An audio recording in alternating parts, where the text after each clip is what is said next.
Every time I drink, I remember why it is that I don't like to drink. Hey everyone, welcome back to my channel.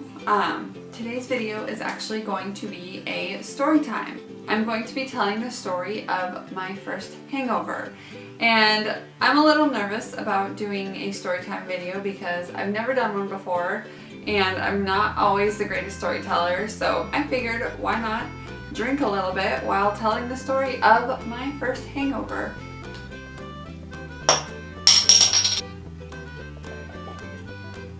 So this story isn't going to really be very exciting to a lot of people, but I find it pretty amusing.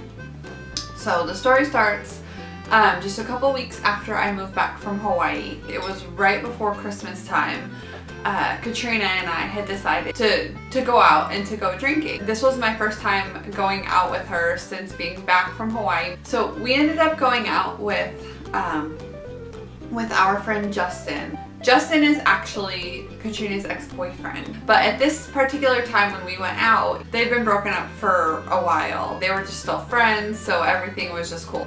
So we ended up going out with Justin and his friend Alex. Alex decided he wanted to be designated driver, which was cool. So we go to this one bar. I don't even remember the name of it now. It's actually gone through probably like 3 name changes since this story takes place, so I don't even remember the name that it was then. Katrina was buying me drinks because it was my first, time going out since being back, and she missed me and all of that. So we go there for a while, and then I guess we all decided to go to a different place. So we ended up going to a different place. I don't even remember the name of this second bar, and she buys me more drinks. That's just the kind of person she is. She likes to make people drink. Now, before I continue on with the rest of the story, I'm going to let you know I'm not a big drinker. I'm very sensitive to the taste of it, obviously. I'm drinking a Mike's Hard Watermelon right now, and it's kind of not going down very well. So, see? One of the reasons why I don't like to drink is because I'm not the type that can just have a nice little buzz and then keep that buzz and then keep drinking with that nice little buzz.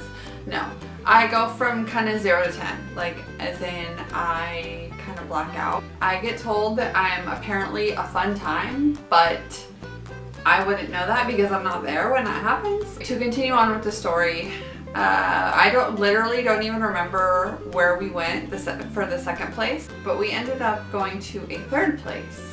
And I remember the third place. The third place was just this little tiny like Irish pub, and I get another drink, and it literally could have been water for all I knew at that point. I couldn't taste the alcohol in the drink I had, and if I cannot taste the alcohol in the drink that I had, then you know that I am too drunk. By the time we got to the third bar, we were having a good old time. I remember sitting down, just having a chat with Alex, and need I remind you that I did not meet Alex before this night. I had no idea who he was or anything, but I found out that he was actually going through a divorce at the time, and he was just really down. And then obviously if you're not drinking around a bunch of people who are drinking, then it's not fun. So I sit down with him, and he's kind of telling me a little bit about it, and I'm just gushing on and on about what a great guy he is, and what, how he doesn't deserve this, and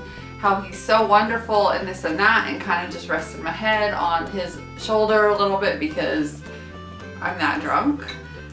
So that happens, and then I actually had to get told that happened because I don't remember that really. Okay, so after a while, I don't even know what time it was at this point. We go back to Justin's apartment, and I remember I passed out on the couch. I wake up, it was about 10 o'clock or so. So I go home, and I stumble in the house the next morning, and I probably have my sunglasses on in December, by the way. Sunglasses on, all that. I just go over and sit on the couch, and my little sister is cooking a nice fatty breakfast. Like, I'm talking like the sausage, the pancakes, the eggs. My stomach is just doing somersaults. So then what does my mom do? She antagonizes the situation. She is describing to me in detail everything that my sister's cooking, and then my sister joins in to the point where I run into the bathroom and puke. I'd never done that before. And then the headaches come. Everything was too loud, too bright. I want to say it was like 2 or 3 days before Christmas. I'm not sure. It was like, it was down to the wire before Christmas. And my mom was like, oh, okay, so we need to go shopping. We have to go here. We have to go there. She told me like all the stuff we have to do that I already promised her that I would do. So I'm like, okay, fine. Let's go do that. So we go, and she drags me around the entire town, the entire day. And the whole time I'm just sitting there like, ready. I'm ready to die. We get home and I am so happy to be home. I'm feeling like complete garbage. And what does my mother make me do? She makes me shampoo the carpet because I promised her that I would. So I shampooed the carpet. It was absolutely terrible. I don't believe I have had another hangover in my entire life. Not that I can remember. I guess I'm doing something right. So I hope you guys enjoyed this little story time of my first hangover. I know it wasn't very interesting, but like I said, it was my first story time, and I'm not always the best storyteller. But anyway, I hope you enjoyed this video, and if you like it, give it a thumbs up, and go ahead and subscribe and all that fun stuff, and I'll see you next time.